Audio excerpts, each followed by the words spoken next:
y'all, welcome to my page.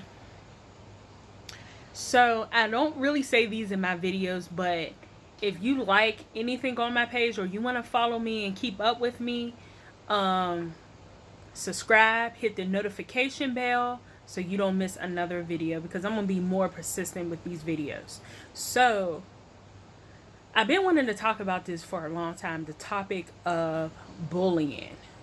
um and the misconceptions about bullying and being a victim. So I was a victim of bullying for a very long time. So elementary school all the way up to high school. But high school got a little bit better, but mainly the most traumatic times were elementary school to middle school. And again, this is not to define anybody else's experience, just my experience about how I got failed. And maybe this would kind of give you an insight of someone who got talked about, bullied, and all that stuff. So, my experience started when I first started going to school. And it's always, and it seemed like most of us have most dark skinned females, we have the same stories about being called African booty scratchers and being talked about our skin, being dissed and talked about because of our skin color. So I was called Black Crispy at a young age, all those horrible names. And for some reason in my elementary school, I got blamed for a whole lot of things. Everybody would blame everything on me, and the teachers would go for it. I was quiet and I was really shy. And I was real quiet and really shy in front of them because that's how I was. I didn't have no friends or anything. But I think I didn't meet her. Yeah, I didn't meet her till second grade. But everyone loved blaming things on me. Someone would go and mess up the coat room. It was heaven. It was heaven. And the teachers would love to really believe that. And it wasn't me. People just loved blaming stuff on me. And I couldn't take up for myself because the whole class would be behind them saying that I did this. So you got 15 students saying that this girl did it. So, I mean, and I look how that looks. Everybody's going to believe the 15 students. But they were really, really, truly lying on me. The most traumatic time that I had in elementary school is when, and this is a true story too. There was a little boy in my class, and he had the same last name as me. And my mom asked the little boy about his family, and come to find out we were really related. His father is my mom's cousin. What that ended up saying, well, the little boy's grandfather was my mom's uncle. So that means the little boy's grandfather and my mom's father, they were brothers. So we were really truly related, and he didn't like that. And he would say, I'm not related to you. I'm not related. I don't want nothing to do with you. I'm not related to you. So he was the leader of the people who picked on me. And by him disowning me, and I didn't really care, and I didn't want him to take up for me, by people seeing that this is really her cousin, and he's co-signing this, and he ain't stopping no one. We can do this to her. And he was the leader. And I'm just being honest, that was basically my first, not knowing in therapy, that was my first, almost my first realization to a boy relationship. Even that we weren't in no relationship, but that was the first male interactions that I had, and it really traumatized me. He always made fun of me, he talked about me, and he co-signed that stuff. And when people, when it came to blaming me for everything, he was the leader of it all. And I wasn't doing this stuff. So it really hurt me because I'm not that type of person. I listen. I'm a good student. If you tell me to do something, I'll do it. I'm not doing all this stuff. And the teachers thought that I was some kind of troublemaker, and I was not. And they were really lying on me. One of the most traumatic situations from this whole lying situation that he started was, I remember in third grade, I had a teacher, and let's call her Miss Green. I was so excited to be in her class. So we get up to her classroom, and she gives us assigned seats. And then she has a phone call to take. So she was like, y'all all sit here. If someone's acting up, y'all gonna tell me, right? They was like, yeah, yeah. So she leaves, and everybody's in their seat. So when she gets back, she asks the class, did anybody get up? My cousin raised his hand and say, heaven. She was running around the classroom. I never did a such thing. To my horror, when I went to say no, I didn't, the whole class said, yes, you did. And I never did anything like that. Because of that lie, I got in trouble. I had to stand on my first day of school for a whole week. And I didn't do anything. And because my mom knew that they were picking on me, my mom tried to go up there and defend me.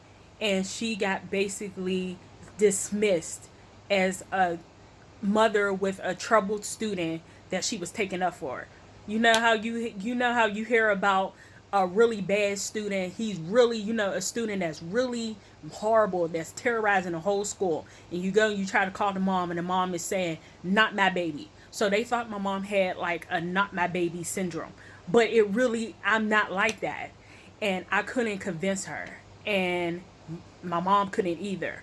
And it got to the point where Miss Green was like, every time your mom calls, you're going to stand another week because this is my classroom. I stood a whole month over something I didn't do. And they kept making stuff up on me, and she kept believing them. It was traumatizing. I wasn't doing this stuff. And they picked on me and picked on me. And no one was there to help me. And when I would try to tell, no one didn't believe me. Not even Miss Green, because I got deemed as a troublemaker. I remember one of the most traumatic things, and I mean, I'm a grown woman. I am in my 30s, and I remember this like it's yesterday because this is something that I'm going over in therapy that traumatized me. I remember where we had a homework assignment, and I didn't complete it. And that day she was going to give out, it was like the harvest. We was going to have a harvest party. We was going to have cornbread, buffalo meat, and sugar cane. And because I didn't complete the homework right, she disincluded me from that party. I understood that. But the things that came after that was really traumatic for a little kid. I knew I wasn't going to be included, so she moved all the seats in the back. She told people to get up and come, and I didn't even bother to go back there because I knew I wasn't going to be included. But to my horror, she set a seat in the middle of the circle of the kids that was back there. And she told me, and I watched her give everybody, their treats and stuff. And she skipped me, and I was the only one literally with nothing. And she looked, and she said, everyone, eat your stuff and say, this is so good. This is good, to tease me. And I'm the only student with nothing. And because my cousin hated me and didn't like me, and he started all that stuff, he loved that. He was the first one. He was acting like it was the best thing since sliced bread. And I had to sit there and watch that. And when I would put my head down, she'd be like, put your head up and look. And it was hurtful. I remember another time, it was Valentine's Day, and we were giving out cards, and it was two little boys that I liked in the classroom. I thought they were cute, and I gave them both a Valentine's card, and it said, "I got my eye on you," and it was cute, and it had a lollipop. Instead of giving them one, I gave them two because I liked them. So I said that to the one little boy and another little boy. The one little boy went and told on me. I was so embarrassed when he went and he told, and Miss Green stopped the classroom and brought me in front of the class and said, "What did you say to that boy?" And I said, "I just gave him the card and said what was on the card. I got my eye on you." And she was like, "Who you got your eye on? You fast?" And she was calling me fast, and it was just an innocent little card. She started calling me fast, and she said I could not no longer participate in the Valentine's party. So for Valentine's Day, when holidays would come, my mom would go all out. My mom would buy cupcakes, hugs, and big bags of candy. And I'm not talking about the cheap bags. My mom would buy the big bags of candy with all Snickers, all Reese cups, all that in there. So to my horror, I'm expecting I'm not going to get anything, so I'm going to take my stuff back home. She made me give my stuff out. I got nothing from nobody. She told people wherever they were going to give me, take it back home. And she made me give my stuff out. And I got nothing. When I went home, my mom seen that I didn't have a bag. And my mom was like, "Dad, you got that much stuff where you got to put it in your book bag?" And I had to tell my mom I got in trouble. And she made me give out all my stuff. And I couldn't get nothing. After that, my mom ran down to the school, got her money back. Like, they gave her money. I think the principal gave her money out the petty box. I remember it just kept going. They kept lying on me, and then lying on me the whole year. And Miss Green was eating it up. And one day, I had to go to a doctor's appointment, and they went to blame something on me, and I wasn't there. And then she realized they were lying on me. And it was too late. We only had one more week of school. And she found out they were lying on me. And then she kind of got mad at me and was like, "Why didn't you say nothing? That they was lying on you. I tried to tell you, and you didn't believe me." And that is a form of bullying. I got bullied that a whole class. And no one didn't believe me. And I got lied on and everything. That's enough to make someone, and I don't know how God made me, I know how, but God made me so strong because I was literally hurt. And that's enough to make someone be tortured in their head because of that. And here I am 30, and I still remember that, how I felt. I'm over it, but that's how I felt. I just want to give y'all the insight of bullying. Another instance, my mom, there's a summer camp that used to be in the neighborhood. And my mom used to work at the summer camp, but then she got a really good job. And she would let me go there. And then we would walk down the hill. She would drop me off at summer camp. And then she would catch the bus to work. There was a team leader there. And what they did, they had team leaders that was like 16 and up. And we were like only 6, 6, 7, and 8. There's one team leader, she didn't like me. She would literally get the other kids to beat me up. Like, they would hit me and everything. And she would say I was weird, I was ugly. And she would get other team leaders and her cousins to come down there and make fun of me. And they were all like 16. And she would get the little kids to punch me in my stomach. And there was another little girl she would get to bully. She would get the kids to pull her hair and everything. The little girl had pretty long Indian hair. And she would get the kids to pull her by her hair. So I got sick of it. And I said, let me go to the person who runs this program and tell her what's going on. To my horror, she calls me back upstairs, and she has the girl sitting there, and she says, "Heaven, now tell me in front of her, now tell me again what happened to you, but in front of her." So the lady who ran the program, I'm sitting here, the girl is sitting in front of me, and the lady who ran the program is behind her. So we're sitting face to face, and the lady's behind her. I started saying the story what she was doing to me. I'm looking at the girl. because the lady can't see the girl, and the girl's making faces like, I'm gonna get you, like making angry faces and doing signs like she gonna get me. And she was able to talk her way out of that. And she summed me back on the elevator with the girl, and the girl was like, now I'm gonna really get you because you're snitching. And she got the boys to punch me in my stomach, and they threw my shoes into the woods. I had to get my shoes. And I remember her threatening me, saying, if you ever tell anybody, nobody's not going to never believe you. And by me going and tell the boss, and she was able to talk her way out of that, made me feel like nobody's not going to believe me. I would have been told my mom, but I was like, if I go and I tell her, and she runs the program and she don't believe me, my mom's not going to never believe me. And I remember getting my shoes, and a girl would always threaten me and say, if you don't come back to the program, I know where you live at. Like, she would read out my address and was like, you live blah, blah, blah, blah, blah, apartment, blah, blah, blah.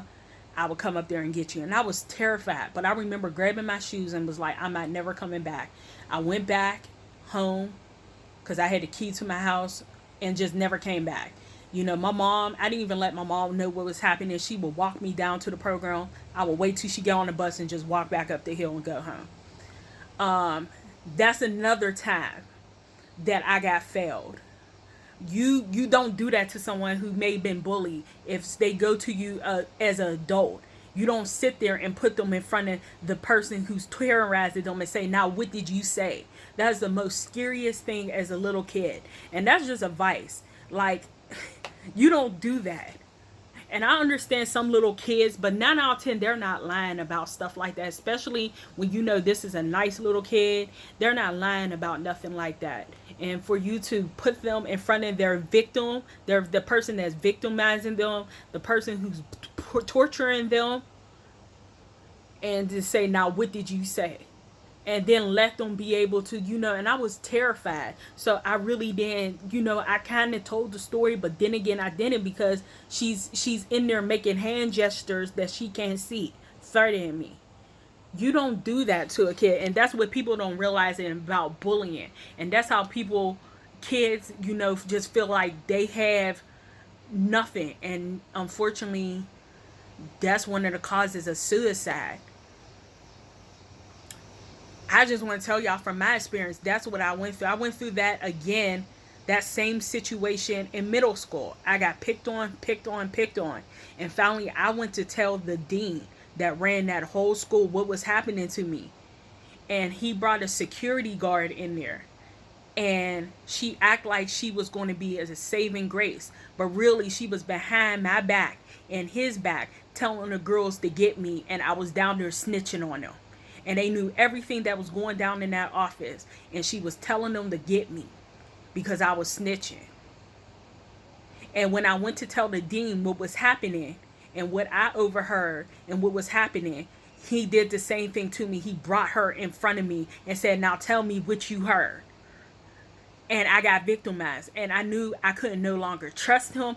If he ran the whole school and I'm going to him, telling him what I'm going through, and he's basically saying, he's basically putting me in front of an adult like that and make me go head to head to her. I don't want to do that. Don't ever do that to a kid. That stuff made me feel like I was on a boat. It made me feel like I was on a sinking boat and I couldn't do anything. There was boats going past me and I can't do anything. And that's what makes people just think that they can't do anything. You go and use all your resources. In this case, in middle school, all the teachers knew I was getting bullied and made fun of. It got to the point where my Spanish teacher would tell the kids, y'all need to stop messing with her, because when she gets mad, whenever she gets mad, I'm going to let her just get mad. And she's going to beat everybody up, and all the teachers would say, have a joke amongst themselves like, she is most likely to come and really hurt people in the school because they pick on her. And everyone knew that, and they did nothing. And I understand you can't really stop kids, but there's need to be some kind of resources there because everyone knew. I just want to bring this to the forefront because people don't recognize what bullying has on a child. I mean, even that I knew because I lived in the hood, I knew I couldn't show weaknesses. Like my body, when people would say these things, I would be crushed inside. The horrible rumors that was going around that wasn't true, it crushed me inside. I had no self-esteem, none. Not low, I had none. And even that my mom would instill in my family would say, "You're beautiful." When I get to school and hundreds of kids is telling me you're not, that kind of overweighs that. I mean, I can never show weakness, but when I got home, I was tore up from the inside. Literally. And the only thing that I'm lucky about is, and I'm blessed that we didn't have social media in that day. At least I got some kind of break when I was at home. I can't imagine how life could be with social media where you go home and have no peace. No peace. At least I had a little bit of peace. And people be like, then why didn't you tell your mother? And sometimes it's not easy, especially if you live in the hood. You don't want to be labeled as a snitch, and then some of them even threaten you. Like if you go and tell your mom, if you tell your mom or you tell your brother what's going on, I have family and they'll kill your family. That's what happened to me in middle school. They would tell me, don't tell nobody because you'll be labeled as a snitch, and I have older brothers that will shoot your brother and that would kill your family. Like, I was really terrified. Terrified. I didn't even tell my mom I was being picked on until my junior year of high school, that I went through that through middle school. It was a lot. It was a lot. It was a lot. It was a lot. And to have my own cousin, and I don't even care, my own cousin, and this is true, my own cousin, to torture me the way he did. And eventually I forgive him because he did apologize to me the senior year of high school. But for him to keep that on, I never did anything to him. Yes, I was awkwardly silent. Yes, I was weird to him, but I never did anything to harm anyone. And that is what breaks me down right there. I remember one day I was walking, and I mean, they picked on me so bad that I literally walked with my head down. I literally did. And people would say, put your head up. And I'm like, in my head, I don't have no reason to put my head up. I don't have no esteem. I don't think I'm pretty, and I don't think I deserve to be here because they pick on me constantly and keep picking on me and picking on me and picking on me. And all I did is really want friends. I mean, I remember one time we was walking home, me and some people that I knew were walking home, and this dude was joking with everybody, tapping on men, and stuff. And I thought I was going to be a part of that. And I remember I went to tap him, and he was like, don't touch me no more. And I thought he joking. And I tapped him, and I didn't even hit him hard because he was, tapping people, poking people and stuff. And I went to tap him, and he took an umbrella and he beat me. He beat me in front of adults. And they sat there and said, that's what I get because I think I'm better than everyone. It was so bad, a bus driver driving his bus got off and got him off of me and drove me home. Got off his route and drove me home. I just wanted friends. That was it. And nobody didn't like me. I've been through that young age, and I'm just saying, as an adult, I'm over it, but I'm just telling you how bullying really is and how it really affects somebody. It took me to my mid-20s to truly get over that. Even adults messing with me. I remember in high school, it used to be this lunch lady, and she used to mess with me. She used to be giving out pizzas in the line. And I remember one time, like, she would go in order. She would go left to right. And I don't want no burnt pizza, so if I see a burnt pizza coming up, I would let the girl in front of me. She would purposely go at the bottom of the oven and give me the blackest pizza. I was like, could I have the next one? No, you get what I give you. You get what I give you. And purposely there would be clear pizzas that look good, and she would purposely give me the burnt one and be like, I don't care. And people assume that I was bougie and I thought I was better than everyone and my mom was rich, which was far from the truth. So they would say, yeah, just because your mom is a doctor in Squirrel Hill and you hang out with white people, you think you better than someone, then you go and you take your money and buy you a real lunch, you get what I give you. You know, that's what happened to me. That was happening. Then I had a horrible reputation in high school and I didn't even know it. I remember they were saying some girl was pregnant like on the second day of high school. And I'm like, dang, somebody got a bad reputation. To my horror, it was about me. People were spreading that around about me that I was pregnant and I was some kind of hoe around the school. And it never was true. It was, and my reputation was ruined, you know? It was ruined. All because of a rumor that wasn't even true. And I got bullied for that. And I mean, it wasn't bad as middle school, but I mean, it was bad. So I never really had a break from that. Um, I never really had a break for that. And it's enough. Like, I'm going to be honest with you. A couple of times I considered suicide because it was a lot. Even that I never showed my feelings. And when I did tell little people, like, years later, like, that did bother me. There's like, that didn't bother you because you never really let it affect you. We ain't never see you cry. We just said it and we just thought you just rolled it off your shoulders. I said, no. I came home and I was a mess when I hit that door. I was crying. I even thought about suicide a couple of times because it was just that bad. And then I could had nobody to express it to. I didn't want to tell my mom, be labeled as a snitch, you know. And the few other times I did reach out to people and tried to get help, you know, it didn't do no good. I felt even more victimized, you know. So I had nothing to do. I had nothing, you know, but God. And I just want to thank God for keeping me. From keeping me. For keeping me. I wish I would have talked to a therapist right after all that stuff happened. But, you know, God kept me. And God gave me strength to be so strong. Um, and I just want to thank God for that. But when you think about bullying and stuff, it's not always clear cut as you may think it is.